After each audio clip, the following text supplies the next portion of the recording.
Selamat malam Bapak Ibu Saudara sekalian, mari kita berdoa bersama. Bapak, terima kasih karena Engkau masih berikan kesempatan boleh berdoa bersama malam hari ini. Terima kasih untuk cinta kasih Tuhan, dan Tuhan tahu betapa kami rindu boleh berjalan lebih dekat dengan Engkau, mengenal Engkau lebih dalam, dan mengalami indahnya kehadiran-Mu dalam kehidupan kami. Kami rindu Tuhan dapat lebih banyak berdoa, lebih banyak datang ke hadapan Tuhan, dan melihat saat Engkau ada, menyatakan kemuliaan-Mu, menyatakan segala anugerah-Mu dalam kehidupan kami. Berkati waktu ini sepenuhnya Tuhan dalam perenungan firman-Mu, dan berkati setiap kami. Dan kiranya Tuhan dipermuliakan di tengah kami. Kami ucap syukur, kami berdoa dalam nama Tuhan Yesus. Amin. Selamat malam Bapak Ibu Saudara sekalian, betapa kita bersyukur malam hari ini kita kembali bertemu. Bagaimana kabar Ibu Bapak Ibu sekalian? Hidup yang kita jalani setiap hari itu mungkin hidup yang tidak mudah. Tanpa terasa 1 tahun lebih atau mungkin sangat terasa 1 tahun lebih kita sudah menjalani masa pandemi COVID yang sampai hari ini belum selesai. Masih banyak hal yang kita hadapi, bahkan saat ini kita dalam masa PPKM yang mikro untuk di Palembang, bahkan di daerah lain ada yang sampai PPKM darurat yang jauh lebih sulit lagi. Bapak Ibu, sepanjang kita menjalani perjalanan hidup kita, pergumulan kita sudah jalani, bagaimana keadaan kita hari ini? Saya nggak tahu bagaimana keadaan Bapak Ibu sekalian yang kita sudah jalani sampai hari ini. Apa kita dalam waktu kita lalui 1 tahun lebih kita menjalani, apakah kita sudah makin baik, kita makin tahu bagaimana menjadi hari-hari kita, atau 1 tahun yang kita sudah jalani ini membuat kita makin sulit, kita makin putus asa, hidup kita makin kacau, kita makin bingung kan masa depan kita, sampai kita bingung bagaimana menjalani hidup kita hari demi hari. Nah, hari ini saya mengajak kita kembali boleh ingat Bapak Ibu sekalian melalui ibadah doa yang malam hari ini, mari kita boleh kembali ingat bahwa kita punya Tuhan. Kita tidak sendirian. Nah, itu satu harusnya membuat kita dapat bersyukur. Hidup yang kita jalani tidak sendirian. Bayangkan saudara di tengah dunia yang begini sulit kita jalani sendirian, betapa susahnya. Tapi kita bersyukur ada Tuhan yang mengasihi kita, dan Dia mau menyertai kita, bahkan Dia mau menolong kita. Maka malam hari ini kita mau belajar bagaimana supaya kita dapat belajar juga bisa berdoa di hadapan Tuhan. Supaya kita bisa berdoa. Karena kadang-kala dalam perjalanan hidup kita yang kita jalani, kita malah susah untuk berdoa karena hidup yang begitu sulit yang kita jalani. Bapak Ibu, saya melihat kita kembali firman Tuhan jadi dasar buat kita. Yang ada 2 firman Tuhan. Yang pertama yang kita berenungkan dari Mazmur 65 ayat ketiga. Seringkali kita bertanya, kenapa saya perlu berdoa? Tuhan tahu segala kebutuhan saya, dan kadang-kala kita juga malas berdoa. Mazmur 65 ayat ketiga, kalau bahasa Inggris itu ayat kedua. Saya hanya bacakan bagian atas, bagian A. Mazmur 65 ayat yang ketiga. Engkau yang mendengarkan doa. Dikatakan Tuhan adalah Tuhan yang mendengarkan doa. Tuhan yang kita kenal di dalam Tuhan Yesus adalah Tuhan yang mendengarkan doa. Seringkali orang bertanya, untuk apa saya berdoa? Alkitab mengatakan karena Tuhan kita mendengarkan doa. Engkau adalah Tuhan yang mendengarkan doa. Siapakah Tuhan? Tuhan bukanlah satu yang tidak peduli dengan hidup kita, tapi justru sebaliknya, Dia adalah yang menciptakan kita, Dia mengasihi kita, dan juga Dia peduli dengan hidup kita. Dan lebih lagi kita bersyukur karena Tuhan yang peduli itu adalah Tuhan yang maha kuasa, yang melakukan segala perkara dalam kehidupan kita. Tapi juga Dia adalah Tuhan yang maha hikmat, bijaksana, dan Dia selalu tahu apa yang terbaik dalam kehidupan kita. Semua ada waktunya, Alkitab katakan. Dan kita bersyukur yang pertama adalah kita boleh melihat adalah karena Tuhan adalah Tuhan yang mendengarkan doa. Itulah sebabnya kita bisa datang ke hadapan Tuhan. Doa menjadi sarana dalam kehidupan kita di mana kita boleh berkomunikasi dengan Tuhan. Kita bisa mengenal Tuhan lebih dalam waktu kita berdoa. Kita merasakan Tuhan dekat dengan saya kapan waktu saya berdoa. Tapi yang kedua juga doa menjadi kesempatan di mana kita boleh datang ke hadapan Tuhan. Berdoa menaikkan permohonan kita. Kita bisa datang ke hadapan Dia, kita bisa minta pertolongan Tuhan. Apalagi di tengah situasi yang sangat sulit hari ini. Kita bisa datang ke hadapan Dia. Bapak Ibu, kapan kita punya waktu berdoa dalam kehidupan kita? Seringkali hidup yang kita jalani membuat begitu kita sulit sampai kita untuk berdoa pun kita lupa. Bahkan kita mungkin kadang-kadang gak merasa perlu untuk berdoa. Padahal kita mengatakan di tengah segala kesulitan kita punya Tuhan. Dan dikatakan Tuhan yang kita percaya di dalam Tuhan Yesus adalah Tuhan yang mendengarkan doa. Sehingga saat kita berdoa kepada Dia, kapanpun kita berdoa, apapun yang kita doakan, Dia mendengarkan doa kita. Hanya jawabannya Dia akan berikan yang terbaik. Tentu belum tentu sesuai dengan yang kita mau, tapi Tuhan pasti berikan yang terbaik. Dalam bahasa aslinya mengatakan, Tuhan mendengarkan doa adalah dengan bahasa yang terus-menerus, senantiasa. Dia senantiasa mendengarkan doa kita. Dia terus-menerus, dia hadir bersama kita. Dia mendengarkan doa kita. Nah, kalau kita demikian, betapa kita bersyukur. Kita punya Tuhan seperti itu. Hanya masalahnya Bapak Ibu sekalian, seringkali kita lupa masalah dalam kehidupan kita. Hidup kita yang kita jalani, kita lupa berdoa. Bapak Ibu, dalam kehidupan kita berapa lama kita sudah tidak berdoa hari ini? Atau kita berdoa hanya sekedarnya? Nah, hari ini saja kita belajar kembali, kita punya Tuhan mendengarkan doa. Nah, sekarang bagaimana kalau saya susah untuk berdoa? Dalam firman Tuhan dalam 1 Petrus pasal 4 ayat ke-7, Rasul Petrus memberikan satu nasihat buat kita, bagaimana supaya kita bisa berdoa. Dan ini sangat menolong buat kita bagian ini. Saja kita buka bersama 1 Petrus pasal 4 ayat yang ke-7. 1 Petrus pasal 4 ayat ke-7, firman Tuhan berkata, kesudahan segala sesuatu sudah dekat, karena itu kuasailah dirimu dan jadilah tenang supaya kamu dapat berdoa. Petrus mengatakan kesudahan segala sesuatu sudah dekat. Kita sudah hidup di zaman akhir, di mana akhir zaman sudah mendekati, walaupun kita belum tahu kapan waktunya, tapi kita sudah menjelang zaman akhir karena Tuhan sudah datang ke dalam dunia, dia sudah menebus dosa manusia, lalu dia naik ke surga, dan dikatakan dia akan datang yang kedua kali. Dan tanda-tanda zaman hari ini makin jelas, makin nyata, kedatangan dia yang makin dekat, walaupun kita belum tahu kapan saatnya. Tapi satu yang Petrus katakan buat kita, diingatkan buat kita, kesudahan segala sesuatu sudah dekat. Dunia itu sudah menjelang akhir, dikatakannya. Karena itu, kuasailah dirimu dan jadilah tenang. Supaya apa? Supaya kamu dapat berdoa. Supaya kamu dapat berdoa, dikatakan, kuasailah dirimu dan jadilah tenang. Kata ini sederhana tapi sangat penting Bapak Ibu sekalian. Karena kenyataan dalam kehidupan kita susah untuk berdoa. Kenapa kita susah berdoa? Karena kita yang tidak tenang, kita tidak bisa menguasai diri. Nah, bahasa aslinya dalam 1 Petrus pasal 4 ini, itu kata ini adalah kata yang menarik. Karena kata ini melukiskan, menggambarkan kata itu biasa dipakai untuk seperti kuda, Bapak Ibu sekalian. Kuda kalau lari itu dikatakan perlu tali kendali untuk dia bisa dikendalikan. Nah, menguasai diri di sini dikatakan dan jadilah tenang, itu seperti kuda lagi lari, lalu tali kendalinya ditarik. Jadi suruh berhenti, kira-kira gitu. Nah, dalam kehidupan kita, kalau kita boleh gambarkan hidup kita seperti itu kan Bapak Ibu sekalian.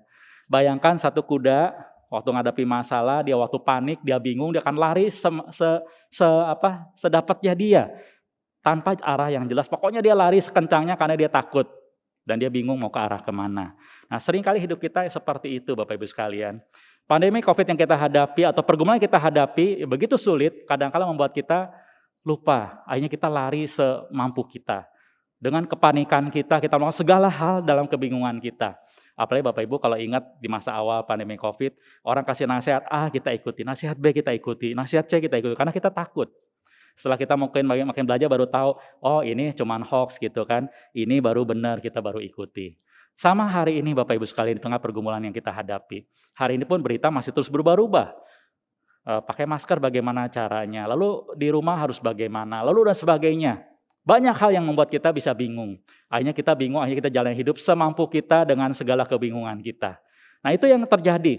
Nah, dalam kebingungan kita ditambah lagi kalau kita tiap hari buka handphone kita dengan segala berita, akhirnya kita sampai hidup bingung. Dari bangun pagi sampai malam hari, kita melakukan segala semampu kita dengan kebingungan. Akhirnya dikatakan, Petrus katakan, kita mungkin tidak bisa berdoa lagi. Karena pikiran kita udah terlalu kusut. Kita udah terlalu kacau, terlalu capek, terlalu bingung, putus asa, kita tidak berdoa lagi. Nah, bagaimana kita bisa berdoa? 1 Petrus mengatakan, kuasailah dirimu dan jadilah tenang. Kalau seperti tadi kuda, ilustrasinya dikatakan talinya itu dipegang, berhenti. Nggak usah lari kemana-mana, diam dulu sebentar, kira-kira gitu. Nah, kata ini makanya melukiskan dikatakan itu seperti menguasai diri. Di balik kata itu ya menguasai diri, dia bisa diam gitu ya, kira-kira kayak sadar gitu ya, kayak waspada. Lalu dikatakan dia seperti menahan diri. Jadi sebelum dia lari sekarang menahan diri, diam, kira-kira gitu ya, menguasai diri. Jadi memang bahasa Indonesia lukiskan kata ini cukup bagus. Menguasai diri, kita diam dulu. Kita seperti di tengah lari kebingungan, sekarang kita diam dulu. Di mana kita berada, kita diam sejenak. Waktu kita diam sejenak, lalu kita mulai berpikir dengan tenang. Nah, saat kita berpikir dengan tenang, kita menenangkan diri, saat itulah kita bisa berdoa. Bapak Ibu mungkin hal ini kita lihat, kok kayaknya sederhana banget. Tapi ternyata melakukannya sulit Bapak Ibu. Bapak Ibu boleh lihat kehidupan kita setiap hari. Kita begitu pusing dengan banyak hal. Kapan kita bisa tenang? Kita baru bisa tenang kalau kita dengan sengaja menahan diri. Kayak lagi kuda lari tadi langsung dengan sengaja di-stop, talinya dipegang, berhenti gitu ya. Menahan diri, menahan untuk tidak lari. Saat itulah baru bisa diem. Sama dengan kita. Kalau kita tidak sengaja menahan diri, menguasai diri, kita nggak bisa berdoa. Kita perlu dengan sengaja mencari. Saya mau berhenti dulu sebentar, saya mau tenang dulu. Nah, saat itu kita bisa tenang. Nah, saat kita tenang, saat itulah kita baru bisa berdoa. Kita bisa marahan hati kita kepada Tuhan dan kita bisa tenang. Bapak Ibu sekalian, hidup kita jalani hari ini begitu tergesa-gesa. Dari bangun pagi sampai malam hari, kita sudah urusan tidak habis-habisnya. Ditambah berbagai pergumulan buat kita pusing. Tapi waktu kita bisa tenang sejenak, kita bisa menenangkan hati kita dahulu. Nah, Bapak Ibu, dari bagian ini satu hal yang sederhana buat kita, bagaimana kita bisa tenang kalau demikian melakukan ini. Bagaimana kita bisa menguasai diri dan jadilah tenang supaya dikatakan kamu dapat berdoa. Bapak Ibu, secara sederhana saya memberikan 2 hal yang kita bisa lakukan. Hal yang pertama adalah Bapak Ibu dengan handphone kita. Harus diakui hari ini dari bangun pagi sampai malam hari handphone kita nggak pernah berhenti. Dari bangun pagi yang pertama kita lihat selain alarm mungkin kita bangun, kita langsung buka handphone kita. Ada berita apa hari ini? Lalu malam hari mau tidur sampai kita berusaha cari berita terakhir hari ini mungkin. Ada hal penting apa nggak di handphone kita taruh. Bahkan mungkin ada di antara kita malam hari pun kalau terbangun yang kita buka adalah handphone kita. Ada berita apa nggak tengah malam? Kita takut ketinggalan. Nah, Bapak Ibu, hal itu mungkin kita update, kita tahu berita. Tapi juga sisi yang lain itu mengikat kita sampai kita seperti dikendalikan oleh handphone kita. Nah, melalui Petrus ini saya mengajak kita belajar satu tips yang baik adalah bagaimana kita menahan diri. Nah, satu tips yang sederhana adalah waktu kita bangun pagi. Bapak Ibu, saya mengajak kita, mari kita belajar. Bangun pagi, hari pertama kita bukan buka handphone kita. Tapi waktu kita bangun pagi hari kita bangun, kita tenang dahulu, setelah tenang kita berdoa mencari Tuhan. Suasana akan berbeda Bapak Ibu sekalian. Kalau Bapak Ibu ada waktu lebih panjang, selain kita berdoa, kita baca firman Tuhan. Mulai renungan pagi atau kita baca secara berurutan dari Alkitab. Kita merenungkan firman Tuhan. Kita mendoakan berbagai hal untuk kehidupan kita. Nah, setelah itu semua selesai, barulah kita buka handphone kita. Malam hari sama Bapak Ibu. Setelah segala kesibukan kita selesai, kita tutup handphone kita menutup malam hari. Kita dengan tenang, saya taruh. Semua urusan jam segini saya udah selesai, kecuali ada telepon darurat, itu lain. Kalau hanya WA, kita nggak perlu buka, kita sudah tutup. Lalu kita berdoa di hadapan Tuhan. Kalau perlu renungan malam. Kita berdoa dan kita bisa merasakan hari akan berbeda. Kita bisa tenang, kita bisa menguasai diri, satulah kita bisa berdoa. Tips yang kedua yang saya bisa bagikan adalah Bapak Ibu kalau kita dalam pergumulan. Bapak Ibu kadang-kala dari kita bangun pagi sudah dapat banyak berita. A, B, C, D kita harus kerjakan ini itu, kerjaan banyak hari ini. Kita dikejar, kerjaan entah target, entah apapun di tengah kerjaan kita. Atau ada urusan banyak. Nah Bapak Ibu di tengah kepanikan kita, Alkitab ini ingatkan kita kembali. Kita pegang dulu. Kita jangan lari dengan kepanikan, tapi tali kendali itu kita pegang, kita stop dulu. Kita tenang dulu. Bapak Ibu kalau kita bisa hitung-hitungan, kita tenang dulu 5 menit, 10 menit, itu jauh lebih berarti daripada kita dalam kebingungan sepanjang hari. Di tengah segala kepanikan kita tenang dulu di hadapan Tuhan. Tuhan ini masalah ABCD. Mana saya selesaikan dulu. Tuhan kasih saya hikmat, Tuhan kasih saya ketenangan. Atau Tuhan buka jalan. Bapak Ibu, setelah kita jalani seperti itu, kita merasakan hari jadi berbeda. Masalah tetap ada, tapi akhirnya kita tahu mana yang saya harus kerjakan dulu, mana yang harus saya taruh, mana yang ini bukan urusan saya, biar orang lain selesaikan, dan sebagainya. Kita nggak bingung dalam kepanikan. Kira-kira itu secara sederhana. Nah, saya rindu Bapak Ibu sekalian, hal yang sederhana menolong kita, supaya kita bisa berdoa. Kenapa kita berdoa? Kita perlu Tuhan. Nah, itu satu yang bersambung. Maka saya rindu Bapak Ibu sekalian, mari kita mulai hari ini. Kalau Bapak Ibu selama ini sudah punya waktu doa yang baik, terus dilanjutkan. Saya kenal dari Bapak Ibu sekalian, ada beberapa jemaat yang saya kenal secara pribadi. Mereka punya waktu doa pribadi yang sangat baik. Dan mereka orang-orang biasa di jemaat. Orang mungkin nggak kenal mereka biasa. Ada sebagian itu tidak terlalu aktif di gereja karena sebagai ibu rumah tangga, dalam segala kesibukannya mendukung suami. Tapi mereka punya waktu doa pribadi. Anak-anak sudah sekolah, dia sudah masak, dia ada waktu doa pribadi mencari Tuhan, mendoakan pekerjaan Tuhan. Itu satu hal yang luar biasa. Nah, saya rindu di tengah situasi seperti ini, orang-orang seperti itu terus melanjutkan. Karena doa mereka lah juga menopang gereja kita. Jadi berkat di tengah jemaat kita. Nah, Bapak Ibu sekalian, sebagai penutup saya mau ceritakan satu kisah yang saya baru baca beberapa waktu yang lalu. Di Jakarta ada satu gereja yang sangat bagi saya itu saya tidak sebutkan namanya gitu ya, Bapak Ibu bisa cari di internet. Gereja ini punya dasar doa seperti itu. Mereka dikatakan gini, jemaat itu didorong setiap hari punya waktu berdoa secara pribadi di hadapan Tuhan. Mereka dorong jemaatnya untuk 1 jam berdoa. Mungkin kita nggak semua bisa, tapi Bapak Ibu kalau kita mau latih dan kita ada waktu, saya yakin sebenarnya bisa. 1 jam bersama Tuhan, kalau Bapak Ibu ini menikmati dekat dengan Tuhan tidak terasa. Nah, dikatakan jemaatnya didorong tiap hari bisa doa pribadi 1 jam. Lalu setelah program berjalan, kemudian mereka dilatih lagi, dikatakan, kamu doa, kita berdoa 1 jam 1 hari itu bukan selesai. Saya sudah doa pribadi pagi, sudah saat teduh, selesai, sekarang saya kerja semau saya. Tidak. Tapi waktu dikatakan pagi hari itulah waktu saya memulai bersama Tuhan, hari itu saya akan jalani bersama Tuhan sepanjang hari. Jadi pagi hari itu saya awali dengan Tuhan, saya baca, mungkin saya berdoa, saya baca firman Tuhan, lalu kemudian saya minta Tuhan sepanjang hari Engkau beserta dengan aku hidup di hadapan Engkau selalu menyertai saya sepanjang hari. Itu yang mereka jalani. Ternyata Bapak Ibu sekalian, mereka mulai komitmen ini dari beberapa orang, akhirnya terus berkembang Bapak Ibu sekalian. Dari belasan orang yang mereka komitmen itu, lalu kemudian jadi puluhan orang, ratusan orang, bahkan tadi sudah ribuan orang. Dari satu gereja ke gereja lain, dari gereja lain sampai keluar kota, sampai satu kota Jakarta, lalu sampai keluar kota, sampai kemana-mana. Dari semangat itu, banyak orang bertumbuh. Karena itu memang Bapak Ibu sekalian yang Tuhan kehendaki. Sehingga kemudian dari peristiwa itu dikatakan dari persekutuan dengan Tuhan, mulailah terjadi banyak perubahan diri. Hidup yang terus diubahkan oleh Tuhan. Lalu banyak pemulihan terjadi. Keluarga dipulihkan, pernikahan dipulihkan. Lalu juga kehidupan yang dipulihkan oleh Tuhan. Bahkan hidup mereka kemudian jadi berkat. Mereka jadi berkat di tempat kerja mereka, di tempat pelayanan mereka, di tengah masyarakat. Bahkan banyak orang akhirnya mereka bisa bawa juga mengenal kebaikan Tuhan. Mengenal Tuhan dalam hidup mereka. Bapak Ibu, saya rindu juga kita semua. Mari kita mulai dari awal.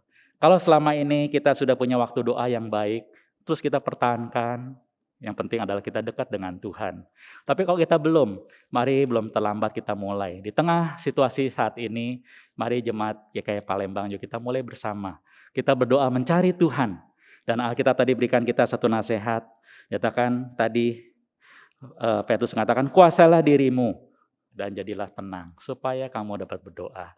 Dan saya rindu di tengah jemaat kita semua bertumbuh. Bukan hanya banyak, tapi saya rindu kita semua bertumbuh menjadi jemaat yang berdoa. Dan gereja kita menjadi rumah doa. Dan juga melalui gereja kita, melalui kehidupan kita, nama Tuhan dipermuliakan. Pergumulan boleh tetap ada, pandemi COVID kita belum tahu sampai kapan, tapi kalau kita berjalan bersama dengan Tuhan, kita tahu ada masa depan yang cerah. Ada pertolongan Tuhan pada waktunya. Ada berkat Tuhan yang tidak pernah terlambat. Dan pertolongan Tuhan yang selalu nyata pada waktunya. Termasuk bagi kita pribadi, bagi keluarga, juga bagi gereja kita. Amin. Mari kita berdoa. Bapa, biarlah firman-Mu yang singkat ini boleh kembali ingatkan kami untuk boleh punya waktu berdoa di hadapan Tuhan. Kami rindu Tuhan, waktu doa kami bukanlah rutinitas belaka, di tengah segala kesibukan kami, sehingga kami begitu dangkal jauh daripada Engkau. Tapi Tuhan, tolong kami punya waktu yang dekat dengan Tuhan. Tuhan, beri kami kembali kerinduan di tengah segala aktivitas kami setiap hari. Kami belajar menenangkan diri, kami belajar menguasai diri dan pikiran kami boleh tenang di hadapan Engkau. Kami bisa datang mendekat dengan tenang, mengalami indahnya kehadiran-Mu, indahnya persekutuan dengan Tuhan, indahnya saat berdoa. Dan kami tahu Engkau Tuhan yang mendengarkan doa. Kami bisa menaikkan setiap doa-doa kami, setiap pergumulan kami ke hadapan Engkau. Dan kami tahu Engkau Tuhan yang Maha Kuasa, Tuhan yang mengasihi kami, juga adalah Tuhan mendengarkan doa kami. Menyerahkan kami semua Tuhan dalam tangan Tuhan. Tuhan tahu setiap pergumulan kami di tengah pandemi COVID saat ini, entah dalam pekerjaan, mungkin juga dalam keluarga, mungkin juga pergumulan pribadi, atau apapun yang kami hadapi. Kiranya Tuhan hadir dalam kehidupan kami dengan cara yang ajaib. Tuhan menolong kami, tapi yang terutama Tuhan, biar mulai hari ini berikan kami tekad yang baru. Kalau hari ini kami belajar berdoa, gerejamu boleh berdoa, Tuhan tolong kami juga dengan tekad yang baru, kami memulai setiap hari bersama Engkau. Dan biarlah pada saat kami menyaksikan betapa ajaibnya, betapa indahnya, betapa kami bersyukur setiap hari kami jalani. Ada Tuhan bersama kami, ada Tuhan menyertai kami, bahkan memimpin kehidupan kami. Berkati kami semua Tuhan sesuai dengan kebutuhan kami, Kau hadir dengan cara-Mu, dengan kasih sayang-Mu yang sempurna, menaungi setiap kami dan mengasihi setiap kami. Kami bersyukur Tuhan, Kau dengar doa kami, yang akan dalam nama Tuhan Yesus Kristus, Tuhan kami yang hidup, yang mengasihi kami semua dan mendengarkan doa kami. Amin.